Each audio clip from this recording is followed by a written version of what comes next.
ಅವೆಲ್ಲ ಇಲ್ಲಿ ಕ್ಷೇತ್ರದ ಯಲಹಂಕ ಕ್ಷೇತ್ರ ಅವೆಲ್ಲ ನಡೆಯಲ್ಲ. ಅವೆಲ್ಲ ಕಟ್ ಮಾಡಿಬಿಡ್ರಿ, ಅವೆಲ್ಲ ನಡೆಯಲ್ಲ ಇಲ್ಲಿ. MLA ಮುಂದೆ ಅವೆಲ್ಲ ನಡೆಯ ಅವೆಲ್ಲ ಕನ್ಸು ಮಾತು. ನಿನಗೆ ಎಲ್ಲ ಕನ್ಸು ಕಾಣ್ತಾ ಇದೆಯಾ? ಜೈ ಶ್ರೀರಾಮ್. ನಾನು ಶ್ರೀರಾಮ್ ಸೇನೆ ಜಿಲ್ಲಾ ಅಧ್ಯಕ್ಷ ಗ್ರಾಮಾಂತರ ಹಾಗೂ ದಾಸಂಪುರ ಹೋಬಳಿ ಯುವ ಮೋರ್ಚಾ ಉಪಾಧ್ಯಕ್ಷರು. ಈ ಹನುಮಯ್ಯವರು ಮೊನ್ನೆ ಒಂದು ನಮ್ಮ MLA ಬಗ್ಗೆ ಒಂದು ಹೇಳಿಕೆ ಕೊಟ್ಟವ್ರೆ. ಅಲ್ಲ ಹನುಮಯ್ಯಣ್ಣನವರೇ, ನೀವು ಹಿಂದುತ್ವವಾದಿ RSS ಅಂತ ಇದ್ದರೆ ಈಗ ಜಾತಿವಾದಿ ಆಗ್ಬಿಟ್ರಲ್ರಿ.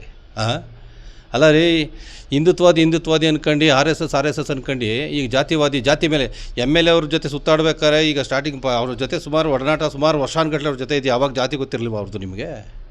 ಇವಾಗ ಜಾತಿ ಮೇಲೆ ರಾಜಕೀಯ ಮಾಡ್ತಾಯಿದ್ದೀರಾ?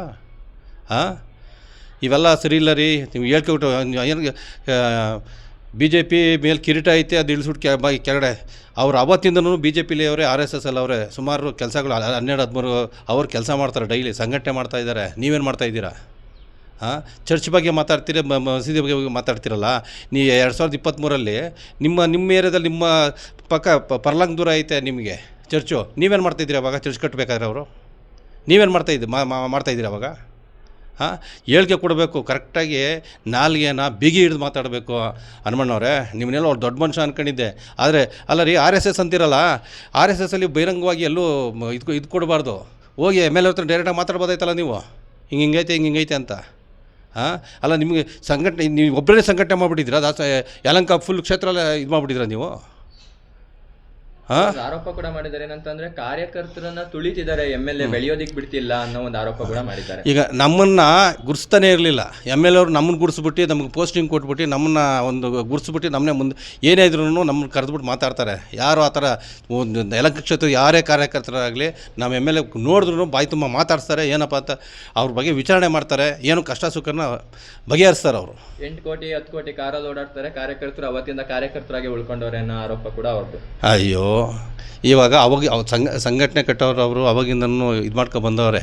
ಅವ್ರ ಪೂರ್ವಜದಿಂದ ಅವರು ಚಿನ್ನ ಸ್ಪೂನಲ್ಲಿಂದ ಅವ್ರಿಗೂ ಬೆಳ್ಕೊ ಬಂದಿರೋದು ಅವರು ಇದೇ ಮಾಡ್ತಾರಪ್ಪ ಅವರು. ಅದೇ ಈಗ ಏನೈತೆ ಅಂತಂದರೆ, ಒಂದು ಗಾದೆ ಐತೆ, ಕೋಳಿ ನಾನು ಒಂದು ಹುಂಜ ಐತೆ ಅಂತ ಯಾರೋ ಅಜ್ಜಿ ಮನೆಯಲ್ಲಿ ಡೈಲಿ ಕೂಗ್ದ್ರೇ ಬೆಳಗಾಗೋದಂತೆ. ಆ ಕನಸಲ್ಲಿದ್ದೀರಾ ನೀವು? ಅವೆಲ್ಲ ಆಗದ ನೆನಕತೆ ಎಲ್ಲ ಈಗ ಯಲಹಂಕ ಶಕ್ತಿಯರೆಲ್ಲ ಯುವ ಶಕ್ತಿನೇ ನಡೀತಾ ಇರೋದು. ಎಲ್ಲ ವಯಸ್ಸಾದವರೆಲ್ಲ ಮನೆ ಒಳಗಡೆ ಕುಂತ್ಕೊಂಡವ್ರೆ, ಎಲ್ಲ ಯಂಗ್ಸ್ಟಾರೇ ಇರೋದು. ಯಾರು BJP ಏನು ಮಾಡ್ತಾರೆ, MLA ಅವ್ರು ಏನು ಮಾಡ್ತಾರೆ, ಪ್ರತಿಯೊಬ್ಬರಿಗೂ ಗೊತ್ತು. ಅದು ನಿನ್ಗೆ ಗೊತ್ತಿಲ್ವೋ? ಪ್ರತಿಯೊಬ್ಬರಿಗೂ ಗೊತ್ತು. ನೇರ ಸವಾಲ್ ಕೂಡ ಹಾಕಿದ್ದಾರೆ, 28ಕ್ಕೆ ಬನ್ನಿರಿ ನೀವು ನೋಡೋಣ ಚುನಾವಣೆ ಅಂತ. ಅಲ್ಲ ರೀ, ನಿಮ್ಗೆ ಯಾರೋ ಹಿಂದೆ ಸಪೋರ್ಟ್ ಮಾಡ್ಕೊಂಡು ನಿಂತವ್ರೆ ಏನೋ, ಅವ್ರು ನಂಬ್ಕೊಂಡು ನೀನು ಮಾತಾಡ್ತಾ ಇದೆಯಾ? ಅವೆಲ್ಲ ಇಲ್ಲಿ ಯಲಹಂಕ ಕ್ಷೇತ್ರ ಅವೆಲ್ಲ ನಡೆಯಲ್ಲ. ಅವೆಲ್ಲ ಕಟ್ ಮಾಡಿಬಿಡ್ರಿ, ಅವೆಲ್ಲ ನಡೆಯಲ್ಲ ಇಲ್ಲಿ. MLA ಮುಂದೆ ಅವೆಲ್ಲ ನಡೆಯ ಅವೆಲ್ಲ ಕನ್ಸು ಮಾತು. ನಿನಗೆ ಎಲ್ಲ ಕನ್ಸು ಕಾಣ್ತಾ ಇದೆಯಾ? ಆಯಿತು, ನಾವೆಲ್ಲ ಇದ್ದೀವಿ ರೀ, ನಾವು ಮಾಡ್ತೀವಿ ರೀ. ಅವರು ಗ್ರಾಮಾಂತರ ಮಂಡಲ ಮಾಜಿ ಅಧ್ಯಕ್ಷರು, MLA ಜೊತೆ ನಿಕಟವಾದಂಥ ಒಂದು ಸಂಪರ್ಕ ಹೊಂದಿದಂಥವ್ರು. ಆದರೆ ಈ ರೀತಿಯಾಗಿ ಅವ್ರದ್ದೊಂದು ಬದಲಾವಣೆ ಆಗೋದಕ್ಕೆ ಏನು ಕಾರಣ ಇರ್ಬೋದು? ಇದು ಅವ್ರ ಜಾತಿ. ಅವ್ನು ನಮ್ಮ ಜಾತಿಯವನು, ಇವನ ಜಾತಿಯವನು, ಅವನ ಜಾತಿಯವನು ರೀ. MLA ಅವತ್ತಿಂದ ಜೊತೆಗಿದ್ರಲ್ಲ, ಅವಾಗ ಜಾತಿ ಗೊತ್ತಿಲ್ವಿಲ್ಲ ರೀ ನಿಮಗೆ MLA ಯಾವ ಜಾತಿ ಅಂತ? ಇವಾಗ ಯಾರೋ ಸ್ವಲ್ಪ ನಿಮ್ಮಿಂದೆ ನಿಮಗೆ ಯಾರೋ ಯಾಕೆ ಕೊಡ್ತಾವ್ರೆ, ನಿಮ್ಗೆ ಯಾರೋ ಉರು ತುಂಬಿಸೋರು ಅಂದ್ಬಿಟ್ಟು ಅವ್ರ ಬಗ್ಗೆ ಮಾತಾಡ್ತಾರೆ. ಕೊಡ್ತಿದ್ದಾರೆ ಅಥವಾ ಹಿಂದೆಯಿಂದ ಇವ್ರು ಗ್ರೂಪ್ ಕೊಡ್ತೀರಾ ಅಂತವ್ರು ಯಾರು? ಪಕ್ಷದಲ್ಲೇ ಇರೋರೇನಾ ಅಥವಾ ಬೇರೆ ಪಕ್ಷದವರು?